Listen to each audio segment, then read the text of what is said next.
In this tutorial, you will learn how to make a repost on Instagram.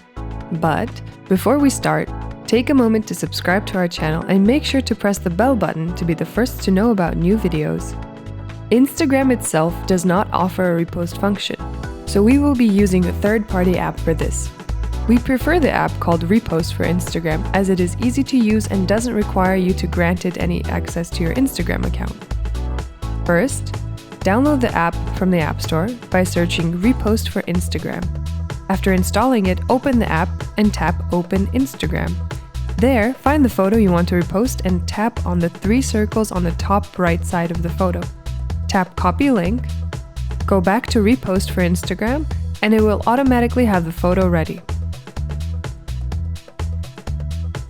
Tap on it, choose the location of the repost username and tap Repost. Tap Feed. Tap Next until you get to the caption screen. Tap on the caption field, then tap and hold until Paste appears. Tap Paste. Now you can tap Share and share the post. Do you plan on reposting on Instagram?